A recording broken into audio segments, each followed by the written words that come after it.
आज सूत जी महाराज बड़े प्रसन्न हो गए और सर्वप्रथम जिस प्रकार से सुखदेव जी का जन्म हुआ उसके बारे में कथा को मोड़ दिया।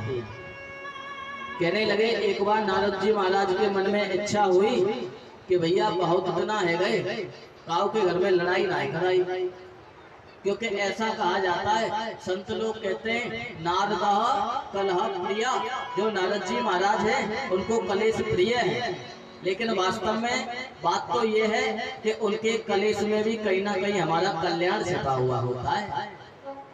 नारद जी जो हैं वो भगवान नारायण के मन हैं। भगवान की आदेश हुआ, नारद जी के मन में विचार आया कि बहुत दिन हो गए किसी के घर में लड़ाई नहीं कराई और ज्यादातर तो मैं लड़ाई करा चुका हूँ, लेकिन एक घर ऐसा है जिसमें अभी तक लड़ाई नहीं करा पाया। सोच करके, और वो किसका घर है? भोले बाबा। सोचा आज चाहे कुछ भी रह जाए, आज तो भोले बाबा के घर में लड़ाई करानी है। अब सोच करके चले, जैसे ही कैलाश पर पहुंचे, माता गौरा बैठी हुई है, माता पार्वती बैठी हुई है। जैसे ही नारद जी को देखा खड़ी हुई, आओ आओ नारद आओ, विराजमान हो जाओ।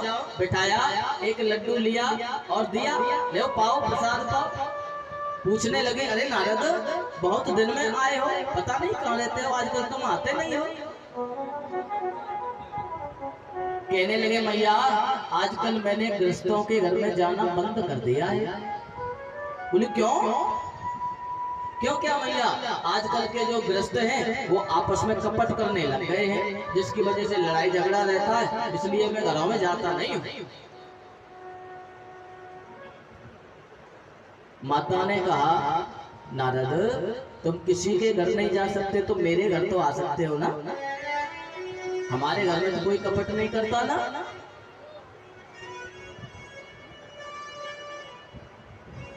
देखो हमारे घर में इतना प्रेम है कि जो आपस में बैर रखते हैं वो भी प्रेम से रहते हैं।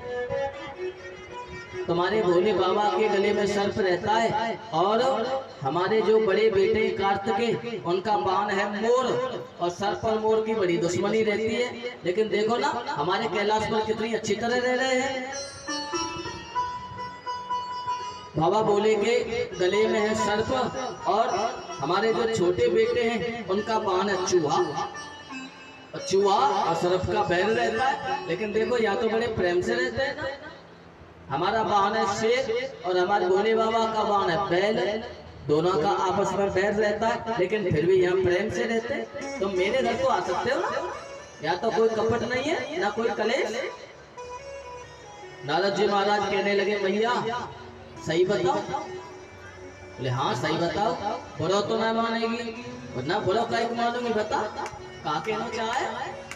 सच्ची बात तो ये है मैया कि तुम्हारे घर में कपट है।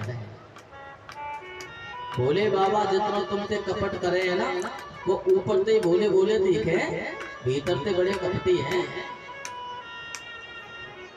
मैया को माता खराब। मैया बोली, नारद तो पता ना का कह रहा है? अरे तुम कहते हो वो कपट करते, उन्होंने तो गुरु मंत्र किसी को नहीं बताया जाता, उस गुरु मंत्र को भी मुझे बता रखा है, और तू कहता है कि वो कपट करते। मैया यदि वो कपट नहीं करते तो बताओ। कोई तो मोतियों की माला पहनता है, कोई रुद्राक्षों की माला पहनता है, कोई हीरे की माला पहनता है, कोई पन्ने की माला पहनता है, कोई मूंगे की माला पहनता है, लेकिन भोले बाबा मुंड माला क्यों पहन करके घूमते हैं, कभी बताया? मैया के बेटे की जिद नहीं बताया। चलो कोई बात नहीं, गृहस्थी में एक आध बात छिपा लेनी चाहिए, दूसरी तो जरूर बताई होगी। बोले क्या? कोई क्रीम लगाता है, कोई पाउडर लगाता है, लेकिन भोले बाबा शमशान की बबूत क्यों लगाते हैं, कभी बताया? मैया कहने लगी जीव ना बताया।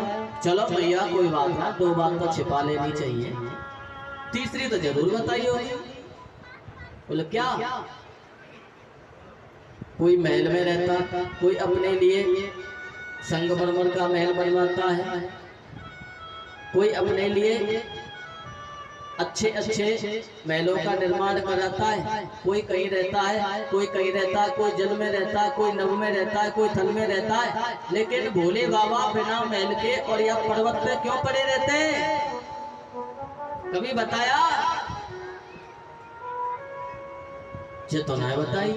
अच्छा कोई बात ना, 3 बात छपा लेनी चाहिए, चौथी तो जरूर बताई होगी। बोले क्या? कि जो तुम्हारे ठीक सामने जो सफेद रंग का आस्तिक पर्वत दिखाई दे रहा है, ये कहां से आया? कभी बताया? मैया बोली ये न बताया।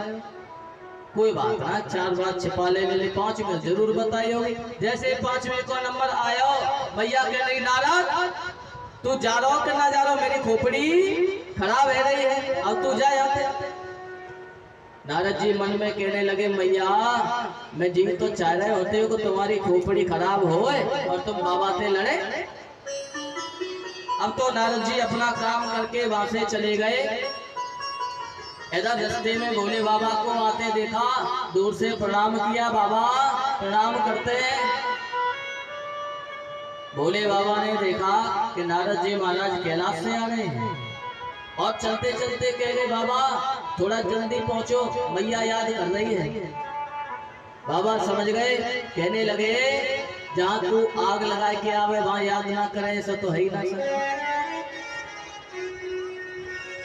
आज तो भोले बाबा जब पहुंचे हैं कैलाश पर तो क्या देखा कि आज कैलाश अस्त व्यस्त पड़ा है, माता गौरा दिखाई नहीं दी।